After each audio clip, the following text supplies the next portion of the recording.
अब हम debentures chapter number 3 का क्वेश्चन नंबर 11 डिस्कस करेंगे। इसके अंदर उसने बताया कंपनी के पास आउटस्टैंडिंग डिबेंचर हैं 10% 3 लाख रुपये की। इसका मतलब है कंपनी ने इशू नहीं किया, इसके बाद पहले ही हैं, इसलिए जो हमारी इशूएंस वाली एंट्री है वो हमने सबसे पहले नहीं करनी। उसके बाद कंपनी पेड इंटरेस्ट वो करती है 30 जून और 31 दिसंबर को। कंपनी पर इट परचेज डिबेंचर ऑफ 40,000 40,000 के डिबेंचर परचेज़ किए, किस लिए? रिडम्पशन के लिए 31 मार्च को। 102 कम इंटरेस्ट का मतलब है भाई जो वो अमाउंट पे करेगा ना उसके अंदर इंटरेस्ट शामिल है। कम का ये मतलब है वो उसकी अमाउंट के अंदर शामिल है। उसके बाद लिखा it further purchases for cancellation debenture of ₹60,000 on 31 August 2010 at ₹96 ex interest का मतलब है ये एक्स का मतलब वही एक्स ही है भी जो निकल जाता है ज़िंदगी से। तो इसका मतलब है बैंक की अमाउंट के अंदर इंटरेस्ट नहीं शामिल है, बैंक की अमाउंट के अंदर से इंटरेस्ट निकला हुआ है, माइनस है। तो जब हमने इसको रिकॉर्ड करना है ना तो बैंक की अमाउंट के अंदर इंटरेस्ट को ऐड करके रिकॉर्ड करेंगे।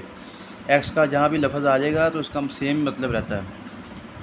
तो you are required pass necessary journal entry. तो इसके सोल्यूशन की तरफ चलते हैं हम टाइम वेस्ट किए बगैर। ये है क्वेश्चन नंबर 11 का सोल्यूशन।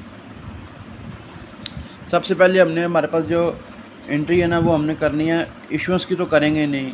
जब हमने जो हमने डिबेंचर परचेज़ किया ना 102 कम इंटरेस्ट पे, वो हम रिकॉर्ड करेंगे डिबेंचर अकाउंट और interest on debenture account to bank account. तो ये 40,000 के हमने डिबेंचर परचेज़ किए, इसका मतलब है इसकी पार वैल्यू है 100 रुपीज़। 400 × 100 40,000। 40,000 के ऊपर हमने ये 31 मार्च को परचेज़ किए हैं। इसका 31 मार्च तक जो है ना 31 मार्च तक इसका हम जो है ना इंटरेस्ट फाइंड करेंगे, वो आ जाएगा 1000।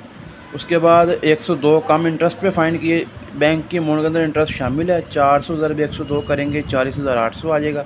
अब इन दोनों का जो फ़र्क रह जाएगा ना उसको हम प्रॉफिट ऑन रिडम्पशन के अंदर क्रेडिट कर देंगे। इसके बाद उसने कहा भी 30 जून को कंपनी जो है ना अपना इंटरेस्ट पे करती है, वो interest on debenture to bank account करेंगे। तो अब जो है ना वो जो उसके आउटस्टैंडिंग डिबेंचर है ना 3 लाख, उसमें से हमने ये 40,000 माइनस करेंगे तो ये आ जाएगा हमारे पास 2,60,000। 2,60,000 का 6/12 लेंगे और 10% लेंगे ना तो 13,000 आएगा। इसके बाद हमने एंड पे आके उसने अगस्त के अंदर उसने ना एक्स इंटरेस्ट पे उसने डिबेंचर ख़रीदे हैं 60,000 के, तो वो 600 डिबेंचर पार वैल्यू में बनेंगे।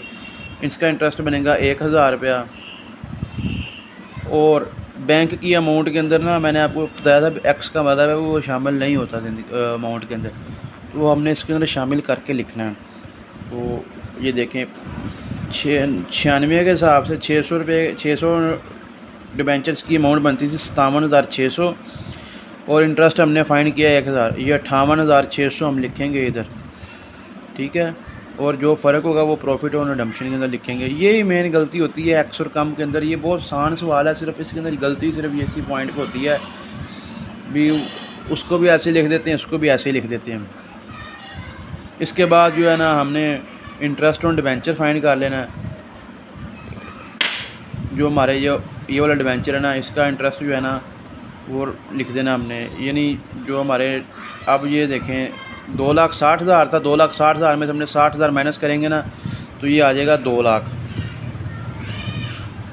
2 लाख पे लेना हमने 6/12 और 10%, वो आ जाएगा 10,000।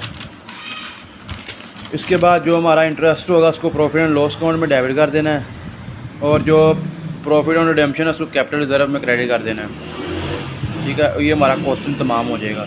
इसके बाद हम डिस्कस करते हैं क्वेश्चन नंबर 12।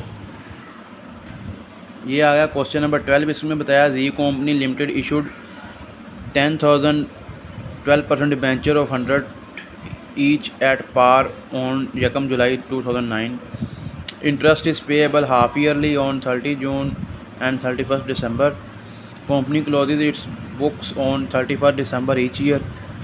अब आगे उसने बात 31 दिसंबर 2009 में कंपनी ने परचेज़ किए ओन डिबेंचर, ठीक है। ओन डिबेंचर मतलब ख़रीदे हैं उसने, अपने डिबेंचर खुद ख़रीद लिए हैं।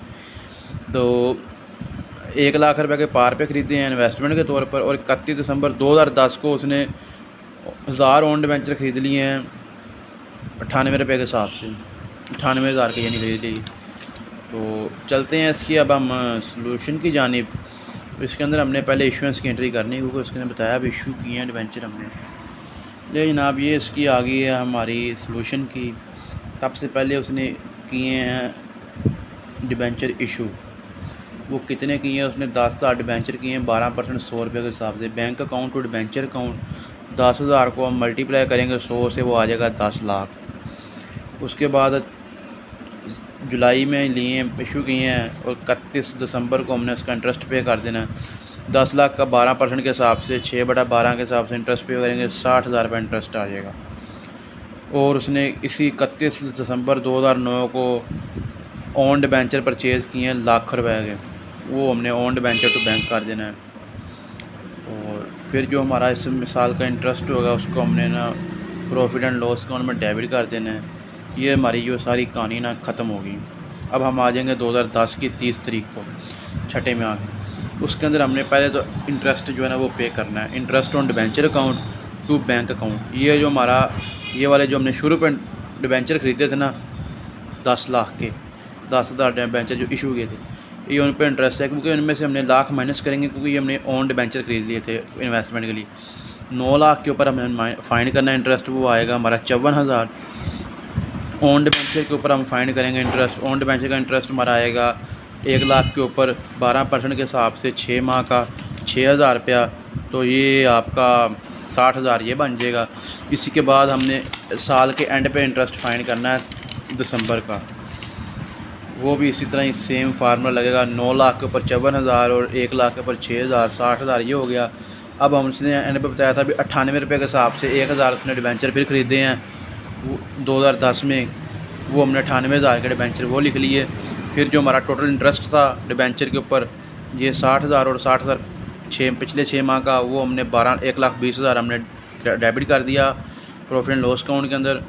और जो हमारा इंटरेस्ट ऑन डिबेंचर अकाउंट था उसको हमने प्रॉफिट एंड लॉस अकाउंट के अंदर क्रेडिट कर दिया सेपरेटली 12,000 और 12,000, क्योंकि 6,000 था।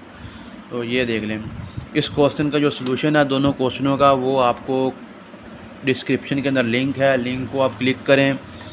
क्लिक करने से वो आपसे परमिशन के लिए कहेगा, तो आपने परमिशन के लिए ओके करना है। जैसे ही आप उसके फ़ौरन 2 मिनट के बाद आपने दोबारा लिंक को खोलना है, तो वो फ़ाइल आपकी डाउनलोड होकर गूगल ड्राइव के अंदर चली जाएगी। ये गूगल ड्राइव के अंदर फ़ाइल जाती है, बाद जो सेल फ़ोन है उसके अंदर ये फ़ाइल्स के अंदर भी सेव हो जाती है ये फ़ाइल जो सलूशन है हमारा। तो उम्मीद है कि आप लोगों को इस चैनल से बहुत मुस्तफ़ीद हो रहे होंगे, और लिहाजा अपनी राय से ज़रूर आगाह कीजिए। जो भी कोई बेहतरी लाई जा सकती है आपकी राय से लाई जाएगी इसके अंदर।